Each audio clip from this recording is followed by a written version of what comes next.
అందరికీ నమస్కారం. కేఎస్ స్టేషన్కి స్వాగతం. మిత్రద్రోహం అనే మాట వినే ఉంటారు.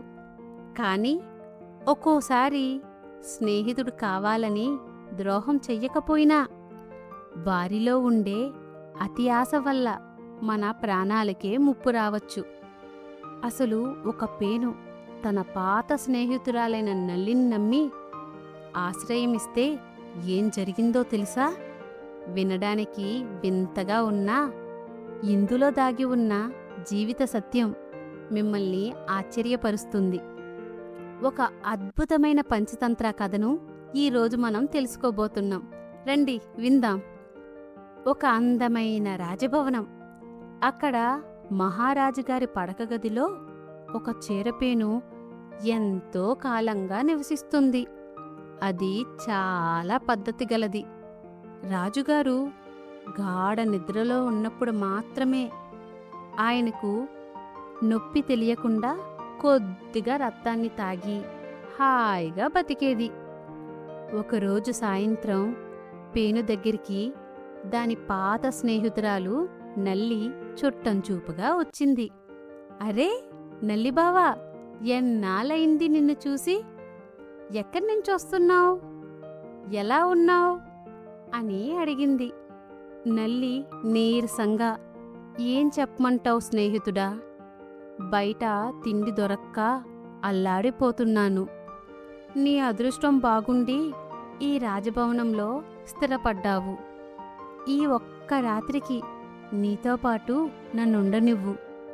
నీ రాజభోగాలు నేను రుచి చూస్తాను. తన పాత స్నేహితుడి ఆకలిని చూసి పేను మనసు కరిగింది. సరే, మనం పాత స్నేహితులం కాబట్టి కాదనలేను. కాని ఒక్క విషయం గుర్తుంచుకో అంటూ హెచ్చరించింది పేను. నల్లిబావా, ఇది మహారాజుగారి మంచం. ఆయన నిద్రపోయి ఒళ్ళు మరిచినప్పుడు మాత్రమే మెల్లగా రక్తం తాగాలి. ఏ మాత్రం కక్కుర్తి పడినా మన ఇద్దరి ప్రాణాలు పోతాయి. నల్లి సరేనని తలూపింది. కాని దాని మనసులో మాత్రం రాజుగారి రక్తం మీద ఆశ పెరిగిపోయింది. మంచి స్నేహితుడు తప్పు చేయమని చెప్పడు, కాని మూర్ఖుడైన స్నేహితుడు చెప్పిన మాట వినడు. రాత్రయ్యింది. మహారాజు పడక గదిలోకి వచ్చి నిద్రపోవడానికి సిద్ధమయ్యారు. రాజుగారు మంచం మీద పడుకోగానే ఆకలితో ఉన్న నల్లికి అస్సలు ఓపిక నశించింది. పేను చెప్పిన హెచ్చరికలను గాలికి వదిలేసింది. రాజుగారు ఇంకా నిద్రలోకి జారుకోకముందే నల్లి తన పదునైన నోటితో రాజుగారిని గట్టిగా కుట్టేసింది. రాజు ఉలిక్కిపడి లేస్తూ, అమ్మో, ఏదో కుట్టింది, ఎవరక్కడా? వెంటనే దీపాలు వెలిగించి ఈ మంచాన్ని శోధించండి. నన్ను నిద్రపోనివ్వని ఆ పురుగును వెంటనే చంపియండి. ఆ కేకలు విన్న నల్లి తను చేసిన తప్పును తెలుసుకుని వెంటనే చకచకా పాకుతూ మంచం కోల మధ్య ఉన్న సందులో దాకుంది.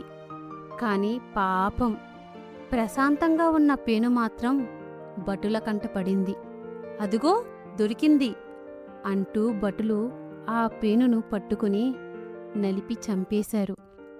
తన మంచితనంతో స్నేహితుడికి ఆశ్రయం ఇచ్చినందుకు పేను తన ప్రాణాలు కోల్పోయింది. నల్లి చేసిన అతి ఆశకు పేను బలైపోయింది. లోభం వల్ల వివేకం నశిస్తుంది. వివేకం లేనివాడు తనతో పాటు ఇతల్ని కూడా ముంచేస్తాడు. చూశారు కదా ఫ్రెండ్స్, స్నేహం చేయడం మంచిదే, కానీ ఆ స్నేహితుడు బుద్ధిమంతుడా లేక మూర్ఖుడా అనేది మనం తెలుసుకోవాలి.